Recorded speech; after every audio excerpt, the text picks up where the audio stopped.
आज हम मुंबई से लगभग 150 किलोमीटर दूर इगतपुरी की एक छोटे से गांव में हम पहुंच चुके हैं। आज हम आपको इस छोटे से गांव की ऐसी दुनिया दिखाने वाले हैं जिसके बारे में बहुत कम लोग जानते हैं। चारों तरफ ऊंचे ऊंचे पहाड़ों से घिरा यह गांव प्राकृतिक की गोद में बसा हुआ है। बरसात शुरू होते ही इन पहाड़ियों पर हरियाली की ऐसी चादर बिछ जाती है कि पूरा इलाका किसी जन्नत से कम नहीं लगता। तो आइए आज हम आपको इस अनदेखी गांव की खूबसूरती और यहाँ के लोगों के संघर्ष से रूबरू कराते हैं। अब जरा इस गांव के घरों को देखिए। यहाँ आने के लिए आज भी कोई पक्का रास्ता नहीं है। बरसात के मौसम में ये कच्चे रास्ते पूरी तरह पानी से भर जाते हैं। कई जगह कीचड़ इतना हो जाता है कि पैदल चलना भी मुश्किल हो जाता है। लेकिन यही रास्ते इनके लिए जीवन की डोर है। इन्हीं रास्तों से बच्चे स्कूल जाते हैं, लोग काम पर जाते हैं और अपने रोज़मर्रा की ज़रूरतों को पूरी करते हैं।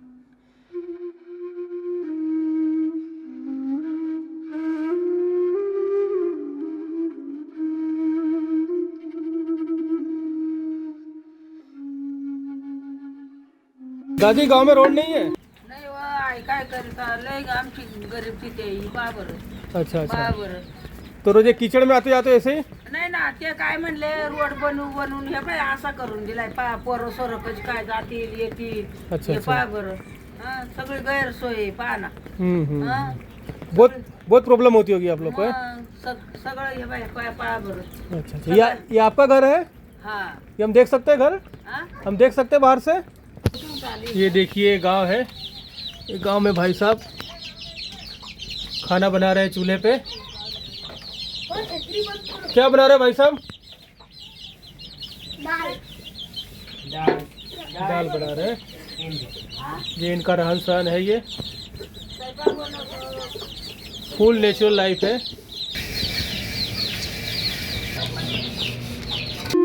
अब आपको चारों तरफ टूटे फूटे और पुराने घर दिखाई देते हैं। कई घरों पर आज भी पक्की छत नहीं है। केवल तिरपाल ही बारिश और धूप से बचने का एकमात्र सहारा है। यह दृश्य हमें यह सोचने पर मजबूर कर देती है कि जहां आज भी देश के कई ऐसे गांव जो बुनियादी सुविधाओं के लिए संघर्ष कर रहे हैं। यही है इगतपुरी का एक छोटा सा गांव, जहां एक तरफ प्रकृति अपनी पूरी खूबसूरती बिखेरती है तो दूसरी तरफ इंसान कठिन परिस्थितियों में भी मुस्कुराते हुए जीना नहीं छोड़ता। इस गांव की असली पहचान इसकी हरियाली नहीं, बल्कि यहाँ रहने वाले लोगों की मेहनत और उनका संघर्ष है। फिर भी इन लोगों के चेहरे पे कभी शिकायत दिखाई नहीं देती। इन्हें किसी बड़ी दौलत या आलीशान जिंदगी की चाह नहीं है। इनके लिए सबसे बड़ी खुशी की बात यह है कि दिन भर की कड़ी मेहनत के बाद इनके परिवार के लिए 2 वक्त की रोटी का इंतजाम हो जाए। बस इसी उम्मीद के सहारे ये लोग हर सुबह फिर से जंगलों और पहाड़ों की ओर निकल पड़ते हैं। कठिनाइयाँ चाहे कितनी भी हो, लेकिन इनके हौसले कभी कम नहीं होते। अभाव के बीच भी ये लोग मुस्कुराना जानते हैं, क्योंकि उन्हें विश्वास है कि मेहनत का हर दिन उनके बच्चों के भविष्य को थोड़ा और बेहतर बनाएगा। शायद यही वजह है कि सुविधाओं की कमी होने के बावजूद भी इस गांव में इंसानियत, अपनापन और सुकून आज भी जिंदा है।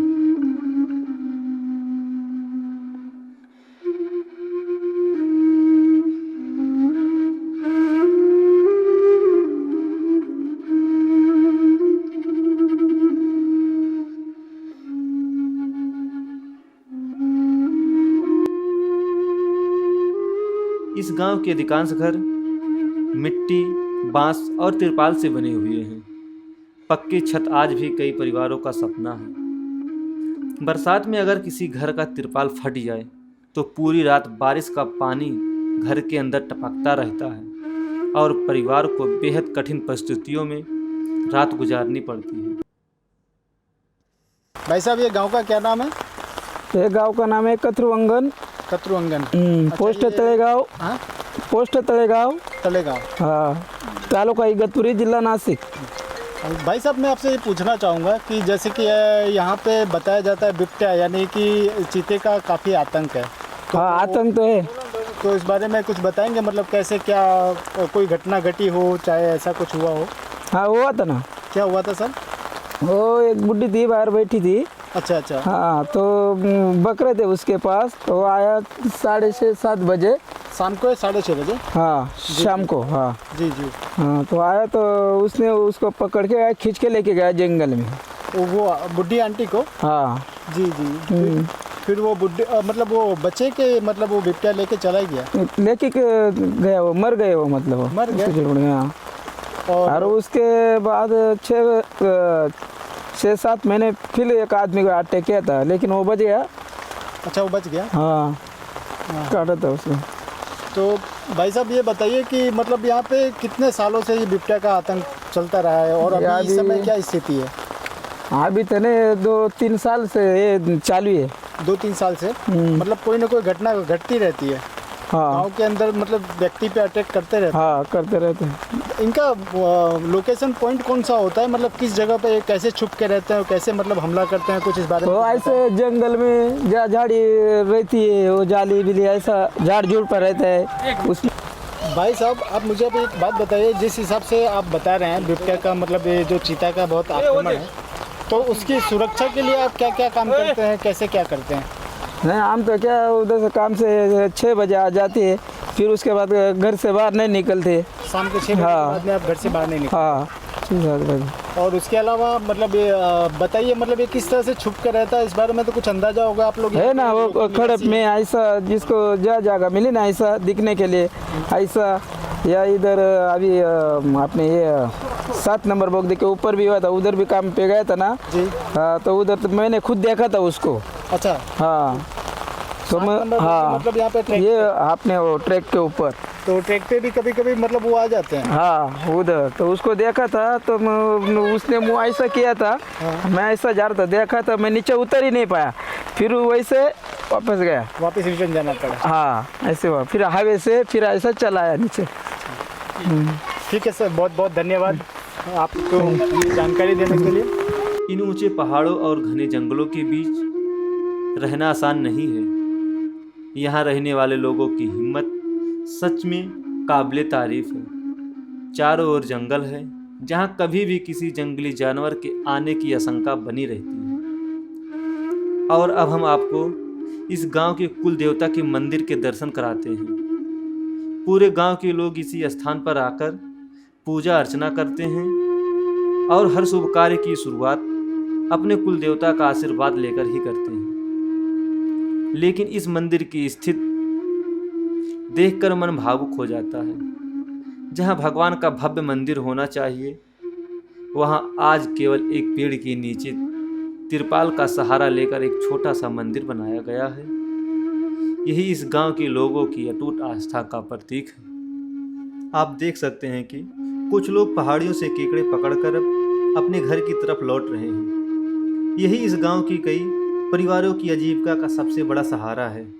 यहाँ ना कोई बड़ा रोजगार है और ना ही खेती के लिए पर्याप्त जमीन। इसलिए बरसात के मौसम में ये लोग केकड़ा पकड़ना ही इनकी रोजी रोटी का मुख्य साधन बन जाता है। आइए हम इनसे मुलाकात करते हैं और इन केकड़ों के बारे में इनसे कुछ जानकारी प्राप्त करते हैं। ये केकड़ा कहाँ से लाए पकड़ के आप लोग? ये जंगल में से लाया। तो मिट्टी में से निकलता है क्या ये? हाँ फिर ये केकड़ा क्या करते हो आप लोग? खाते हैं हम लोग। अच्छा खाते हो, इसको बाहर बेचते हो, खाली खा लेते हो सब लोग? नहीं हम लोग खा लेते हैं, बेचते नहीं। खाली घर के लिए? हाँ घर के लिए। तो ये रोज पकड़ के लाते हो कि कभी कभी? नहीं रोज नहीं, कभी कभी। अच्छा कभी कभी लाते हो आप लोग हैं? ये सब गांव में लाते होंगे सब लोग? हाँ फिर 800-900 रुपए किलो से बेचते ही। ये ना कौन इनसे महंगा बेच, तो कौन लेता है ये? सब खाते हैं, सब खाते हैं। मतलब गांव के लोग ही खरीदते कि बाहर के लोग आते हैं? बाहर के भी बाहर के तो मिलते नहीं उनको।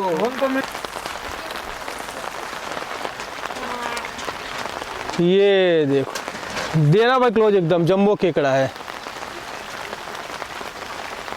ये नर है कि मादा है? कैसे पता चला? उसकी कास्टिंग है। ये इधर से खुलता है, बच्चे रहते हैं मादी के इसमें। ये काटता गजब होगा नहीं है? हाँ, उंगली तोड़ डालता है। उंगली तोड़ देता आदमी की, क्या बात करते हो? ये आया बस, अभी इसको दो। ये देखो अभी ये पकड़ छोड़ेगा भी नहीं। दो इसको दो, अभी उठाएगा ये। थम नुक और अब इन बच्चों को देखिए जिन केकड़ों को देख के हम में से कई लोग डर जाते हैं, लेकिन ये बच्चे इन्हें बड़ी आसानी से अपने हाथों में उठाकर खेल रहे हैं। इनके चेहरों की मुस्कान बता रही है कि खुशियाँ सुविधाओं से नहीं बल्कि जीवन को जीने के तरीके से मिलती हैं।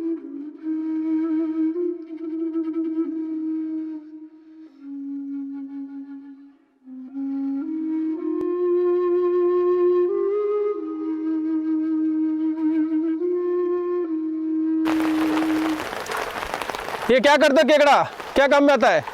खाने। खाते हो? सब्जी बना के खाते हो? मज़ा आता है खाने में? कैसा चिकन जैसा लगता है? ये डर नहीं लगता है? ये कहाँ से लाए तुम इसको? अच्छा, ज़मीन में से खोद के लाए क्या? अच्छा, बहुत बढ़िया, वाह।